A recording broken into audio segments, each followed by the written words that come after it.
do the movie now. Yes. I think we kind of are contractually obligated. Well, we can renegotiate the contract. All right. The movie that we have to review this week was suggested by Jesse, my middle kid. The movie is 42. Released on April 12th of 2013. Written and directed by Brian Helgeland. Brian Helgeland. On a budget of $31 million. Adjusted for inflation, that's $40.8 million. And at the box office, it rakes in $97.5 million, which adjusted for inflation is $128.5 million. Pretty successful movie. Yeah. Stars Chadwick Boseman as the great Jackie Robinson. Harrison Ford as Branch Rickey, who was the owner of the Brooklyn Dodgers. Nicole Berry as Rachel Robinson. Christopher Maloney. I love Christopher Maloney. Guys, I was a big fan of his on SVU. And they did a short... That's where I know him from. SVU. Yes. And he's done a few other things. I like Chris Maloney. He plays Leo DeRocher, who was the manager of the Brooklyn Dodgers at the time, and who happened to like Hooters. Allegedly. Ryan Merriman as Dixie Walker. Lucas Black as Pee Wee Reese, the all-star Hall of Fame shortstop of the Brooklyn Dodgers at the time. Andre Holland as Wendell Smith, who was an African-American sports writer. And he was the first African-American sports writer to be brought into the Baseball Writers of America. So, I mean, that's a Brian Knapp. Brian says Maloney rocks. You're right, buddy. He does. Alan Tudyk as Ben Chapman. This role hurt. Yeah. I love Alan Tudyk. What would I know him from? He was in Firefly. He was in Okay, so I wouldn't know that. Con Men. Wouldn't know that. He was in Star Wars as one of the droids. Was this the coach from the Phillies. Okay. Yes. Yeah, I Oh, did God. recognize him. I didn't know where I knew him God, from either. He's a brilliant actor, and it's like, oh my God, I'm so thank God he's not a method actor, because that role. Yeah. And of course he's the Phillies. Of course it's the worst franchise. The fucking trash bag that is Philadelphia. Yeah, it's like, okay, move on. Hamish Linklater as Ralph Branca, another player for the Brooklyn Dodgers. T.R. Knight as Harold Parrott, another player for the Dodgers. And John McGinley as Red Barber, the PA announcer. And he was fucking fantastic.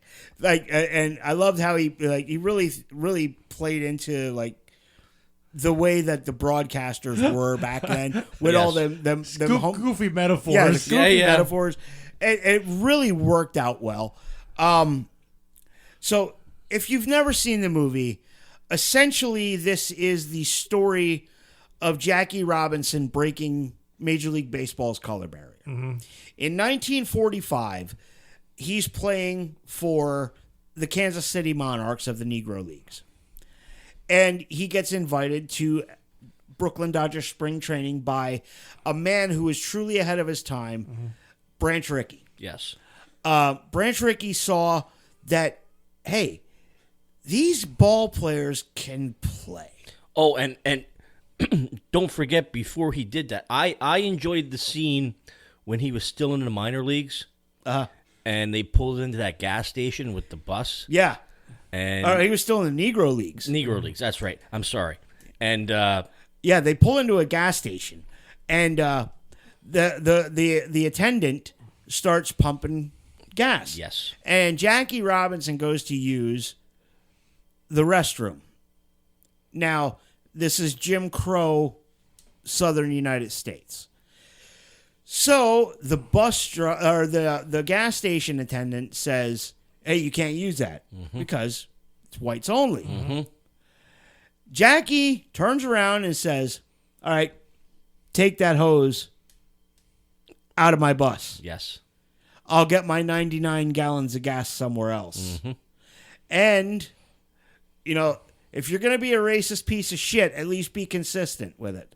He backs down because that 99 gallons of gas. Yes. Yeah, there was a big during the whole movie that basically a lot of it was about money more than anything else. Oh yeah, You're a lot of it was. exactly correct. A Yeah. lot of it was. It's like it was racism as it's like even like getting him on, it was like that's how you get money. Yes. By Yeah. having your best players. Yes, and even though Branch Rickey saw it that way, you know, putting a good team on the field is going to generate revenue. And, Yeah. And But- they had remember all those stacks of fucking players they were going through to try and decide, you know, who they were going to. Oh, this guy's too old. Blah blah blah blah. And it was, hey, what about this guy? And then yeah, Yeah, they had Branch Rickey and Wendell Smith, the sports writer. They had a meeting and they were discussing who would be the ideal candidate to break the color barrier.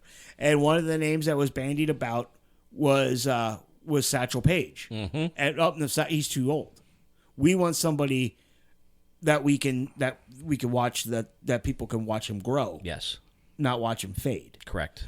And ultimately they settled on Jackie Robinson. Here's an interesting little tidbit about the movie. Rachel Robinson, Jackie's widow. She insisted that Chadwick Boseman play the role. Really? Yes. Did a great job at it. He's fucking fantastic in this movie. Yes, he is. She insisted that Chadwick Boseman get the part. And it worked out fantastically well. But anyway, back to with the story. He's playing for the Kansas City Monarchs of the Negro Leagues and gets invited to training camp with the Brooklyn Dodgers. Yes, kids, the Dodgers used to be in Brooklyn. One of my grandmother's favorite team. Yep. Played at Ebbets Field. And at the time, before Montreal had a major league team, because remember, kids, the Washington Nationals used to be the Montreal Expos. yes. Montreal had a AAA team, essentially. They had a minor league club, and their minor league team was the Montreal Royals, which was the AAA affiliate, or the minor league affiliate of the Brooklyn Dodgers. Correct. So for the 45-46 season, 46 seasons, Jackie plays in Montreal. 47, Branch Rickey pulls the trigger and he makes the major league team. Now, originally, Jackie Robinson was a shortstop. Correct. Well, when you got Pee Wee Reese at shortstop, sorry, Jackie, you need another position. So in the minors, they moved him to second. Ralph Branca plays second for Brooklyn. Yeah. First base is wide open. In the span of one spring training, Jackie Robinson learns to play first base. When I saw that happening, it was almost like I thought they were trying to submarine him. Yeah, that's what I thought too. Yeah. But the fact that they were actually taking time and just drilling him, drilling him and getting it so he could actually play the position. It seemed like you could tell very easily who didn't want him there Yeah. and who didn't really give a shit. Well, that was the point when But it was nice that it was like there wasn't any of that. There wasn't a lot of backstabbery because it was the people that didn't like him were very clear about it at all times. Yeah. and they had that contract floating around. Yeah, they had At one point in the beginning of the 47 season, I forget which player it was. He was the pitcher. the pitcher, because didn't he fuck with him during a game and he did it inside the park? He stole every single fucking base. Yeah, That was during the exhibition game against Montreal. between Montreal. Yeah. And Yeah. That was Parrott, wasn't it? It might have been. But anyway, Yeah. they float a petition, or they circulate a petition that they don't want to play with Jackie Robinson. And like I said, keep in mind, folks, this is 1947 United States. So the Jim Crow laws are still a thing. Segregation is still a thing. And, you know, blacks are still being, or, you know, we're still being treated like second-class citizens. Black-only sections in the park. Yep. Black-only sections in the baseball fields. Black-only entrances. Yep. It was fucking terrible. And, you know, the movie shows a lot of the trials that he goes through. Absolutely. And like in the beginning, when he accepts the offer to come to join the Dodgers organization, Branch Rickey tries to bait him. He's testing him, calling him the N-word. I do remember that. Calling yes. him the N-word and saying all kinds of shit to him. because he said you got to keep your cool because that's what they want you to do. They want you. Exactly. Yeah. And then Jackie asks him, "Do you want a man? Do you want a man who's not strong enough to fight?"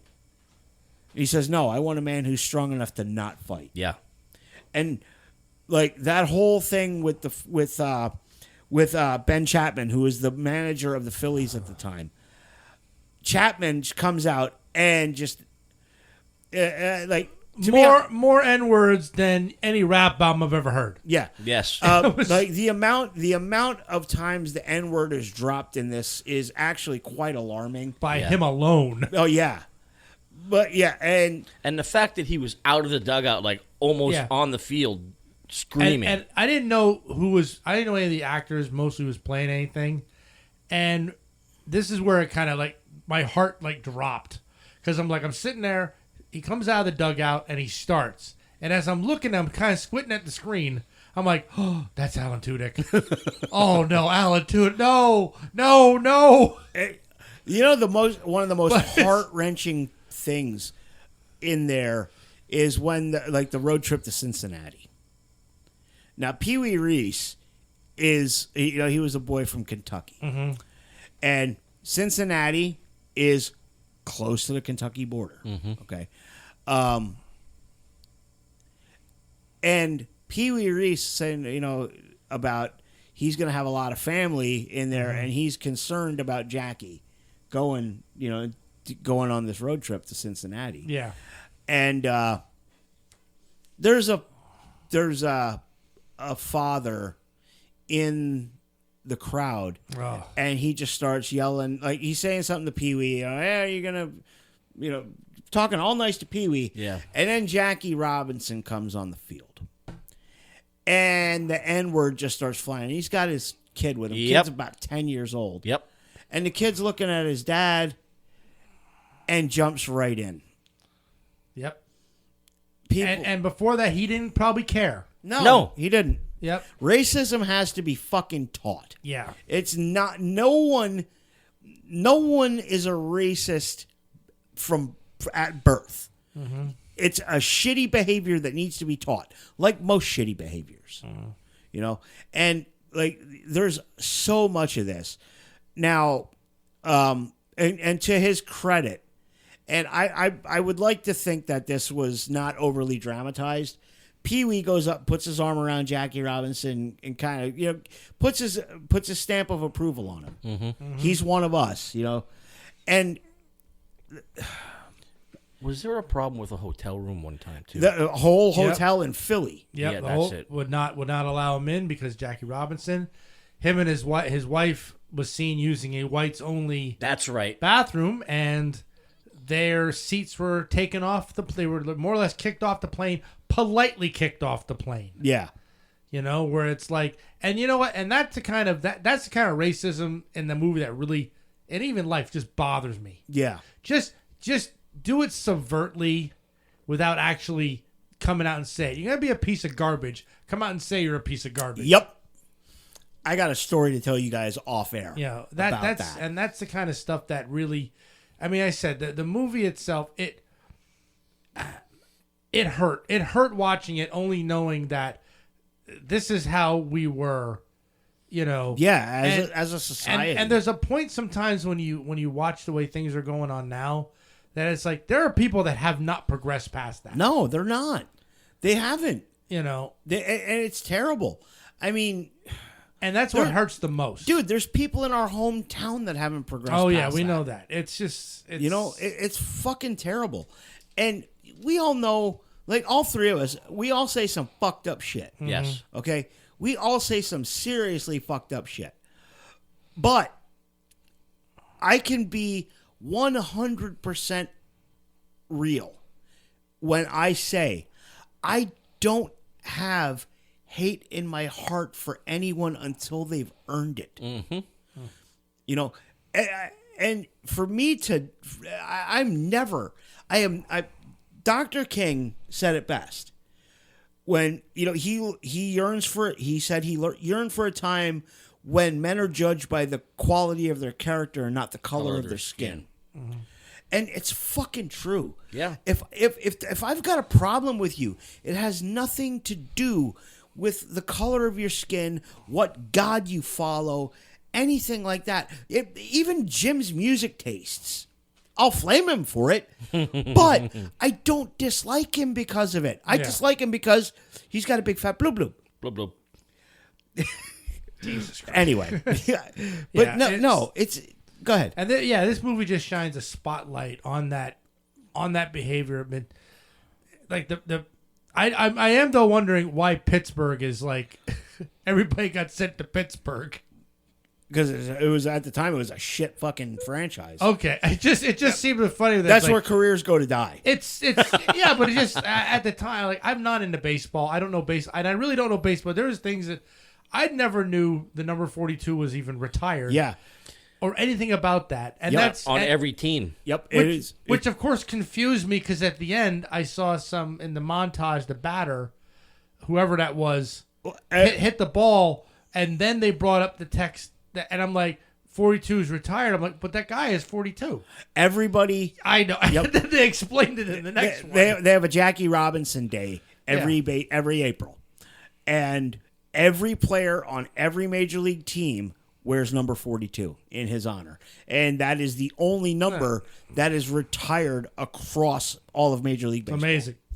And I mean, it like I've had discussions about baseball with some older folks in this area, and they talk about Jackie Robinson would have never made it into the Hall of Fame if he wasn't an N-word. I don't know about that. I mean, according to that, his The averages dude, are. Look at the stats. The guy was a fantastic fucking When player. he was in the Negro League, that's what stood out. His Yeah. batting average was And- what, 350? Yeah. And that one sportscaster that got called out, which, if that's true, it's hilarious, was, well, you know why they're better? They have an elongated shin bone. Elongated heel bone. right. Yeah, heel bone. Yeah, heel and then he bone. hits the ball out of the park. He said, so, his heel bone hit that ball out of the park? Yeah. I mean, at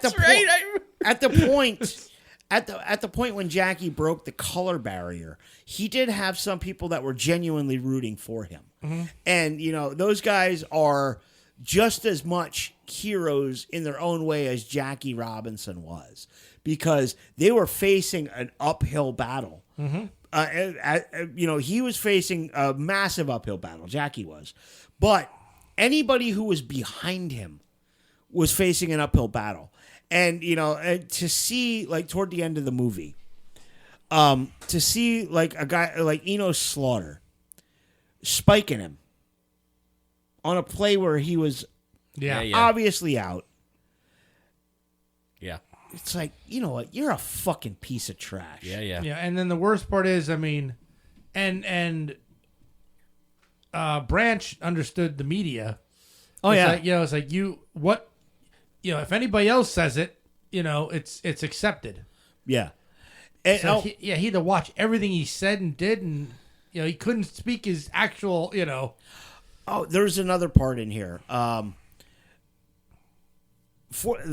into the 47 season, Happy Chandler, who was the commissioner of baseball at the time, Oh yeah, that makes the call to Branch Rickey, telling him that he's lost his manager for the year.